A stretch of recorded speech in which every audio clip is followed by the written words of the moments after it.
السلام عليكم، ازيكم عاملين ايه؟ يا رب تكونوا بخير. معاكم سارة عبد العاطي، وهنعمل النهارده مع بعض البيتزا باسهل والذ طريقه. ازاي العجينه تبقى طريه جدا جدا وهشه معاكي، ازاي الجبنه تمط معاكي بعد ما تستوي بكل سهوله. هنتكلم كمان عن تفاصيل التسويه، كل الاسرار اللي هتخلي البيتزا تطلع معاكي زي المحلات واحلى كمان بكتير جدا. قبل ما نبدأ في الوصفة ما تنسوش تعملوا لايك لو الفيديو عجبكم واشتراك في القناة. اول حاجة المكونات اللي معايا 3 كوبايات من الدقيق، يكون دقيق مخبوزات. عندي كمان ربع كوباية من الحليب البودر، وعندي ربع كوباية من الزيت، معلقة كبيرة من الخميرة، ومعلقة كبيرة من السكر. ممكن نستغنى عن لبن البودر نحط مكانه زبادي او حليب، او ممكن نستغنى عنه تماما. اول حاجة هعملها هجيب ربع كوباية من المية الدافية، هدوب فيها معلقة كبيرة السكر، وهدوب فيها كمان معلقة كبيرة من الخميرة، وهقلبهم كويس وهغطيهم واحطهم على جنب. الخطوة دي هتخليني اتأكد ان الخميرة شغالة، وكمان هتسرع خطوة تخمير العجين علشان الجو طبعا برد الايام ديت، فالخطوة دي هتخلي العجينة بتاعتي تخمر بسرعة. هحط 3 كوبايات من الدقيق، عليهم رشة ملح، وربع كوباية من اللبن البودر، وربع كوباية من الزيت، وهقلب المكونات دي كلها كويس مع بعض، وهندل بكوباية من المية الدافية. طبعا يا جماعة حاجة مهمة جدا لازم نعرفها، كل كوباية دي بتاخد معلقة كبيرة من الزيت ومعلقة كبيرة من اللبن البودر، وهضاعف الكميات على قد ما انا عايزة. ال3 كوبايات دول بيعملوا معايا صينيتين بيتزا وسط. حط هنا زي ما انتم شايفين المية، وهشوف بقى الخميرة بتاعتي زي ما انتم شايفين اتخمرت اهي. هحطها كمان على العجينة وهبدأ ان انا اعجن كويس جدا. تاني حاجة مهمة جدا جدا لازم اخد بالي منها العجن. عجينة البيتزا لو ما عجنتش كويس هتطلع للأسف بيتزا ناشفة. لازم اعجنها حلو جدا جدا بايدي، مثلا من 10 دقايق ل 12 دقيقة، لو بالعجان هيبقى 6-7 دقايق لحد ما تنعم معايا كويس جدا. انا حطيت كوباية مية وربع كوباية اللي هي كانت في الخميرة، شايفين ناعمة جدا وطرية جدا جدا ومش بتلزق زي ما انتم شايفين. انها تبقى طرية دي برضو تركة مهمة عشان البيتزا نفسها تطلع طرية معايا والعجينة تبقى هشة. هحطها بقى اغطيها واسيبها تخمر في مكان دافي لحد ما حجمها يتضاعف.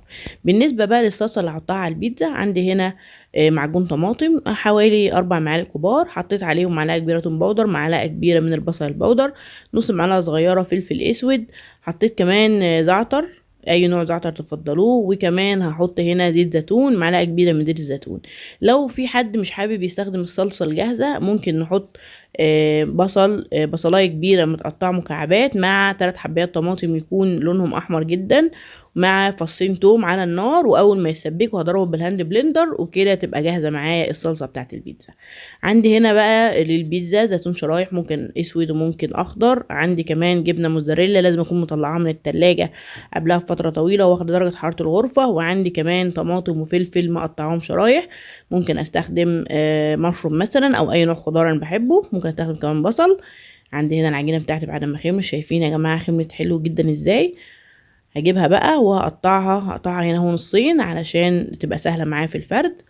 هاخد النص ده واحطه في بوله واغطيها طبعا عشان العجينه ما تنشفش، وهدي هنا بقى حبه دي صغيرين جدا، وهبدا ان انا افرد العجينه بتاعتي. زي ما انتم شايفين سهله جدا في الفرد لانها طريه وخمرت كويس. بعدين هجيب قطاعه بالشكل ده، ممكن كوبايه، ممكن اي حاجه مدوره معايا، وزي شايفين السمك بتاع البيتزا هتبقى بالسمك ده عشان ما تنشفش معايا. وطبعا احط هنا القطاعه في الدقيق علشان تبقى سهله ان انا اقطع بيها العجين وما تلزقش. هلم بقى هنا البواقي وهحطها برضو في البوله، هشيل بقى اللي انا حطيتها واحط دي مكانها عشان تخمر وتبقى سهله معايا. لما ترتاح هيبقى سهل معايا ان انا افردها. جبت بقى هنا الصينيه ودهنتها زيت، دي الكميه اللي باقيه اهي زي ما انتم شايفين. عملنا الكميه دي، وعملت كمان صينيه بيتزا وسط برضو بالكميه العجين اللي انتوا شفتوها معايا دي. حطينا الصلصه، هحط هنا بقى الجبنه الموزاريلا بتاعتي. طبعا يا جماعه زي ما اتفقنا بدرجه حراره الغرفه، ده برضو عشان تمط معايا بعد ما تطلع من الفرن.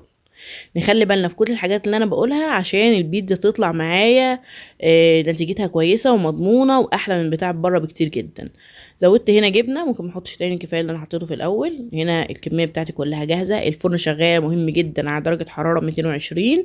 دي الصينيه الوسط اللي عملتها كمان، وهولع من تحت بس، واول ما الاقيها خدت لون من تحت كده هطلعها فورا. شايفين بقى طريه ازاي وتحفه، والجبنه بتمط معايا ازاي. ما ولعتش الجريل، هي لما استوت من تحت خلاص كده انا طلعتها. عشان كده الجبنه عندي لسه هي سايحه، ما نشفتش معايا. طعمها جميل جدا جدا ولذيذه. العجينه هشه قطنه قطنه يا جماعه، لا تتخيلوا العجينه تتاكل لوحدها كده من غير اي حاجه. زي ما انتم شايفين الجبنه سايحه اهي. نتبع خطوات التسويه، درجه الحراره تكون عاليه، ما تاخدش وقت طول في السوا. اول ما تحمر من تحت بالشكل ده هطلعها على طول. الجبنه هتفضل تمط معايا والعجينه هتفضل طريه وهشه زي ما هي. شايفين هشه جدا وتحفه، جميله جدا. دي بقى الصينيه التانية اللي انا عملتها الوسط. نقطع بقى مع بعض.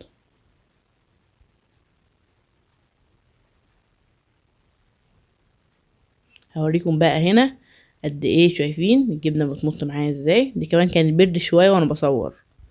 شايفين جميله ازاي؟ شايفين بقى العجينه اول ما خدت لون من تحت طلعتها على طول. شايفين طريه قد ايه؟ بجد يا جماعه وصفه رهيبه. يلا بينا بقى ندخل على الجزء التاني من الفيديو.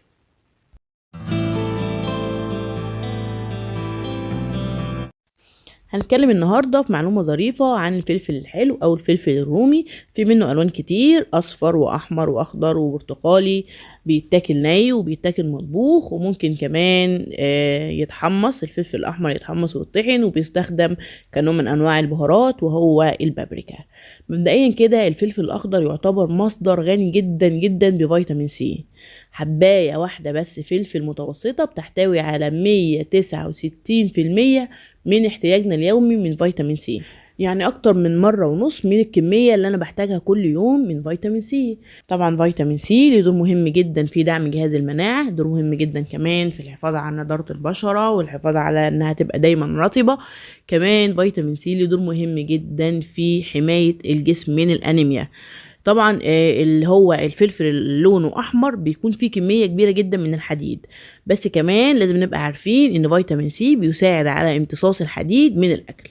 عندي كمان الفلفل بيحتوي على فيتامين بي، وفيتامين بي له دور مهم جدا في تكوين الخلايا الدم الحمراء.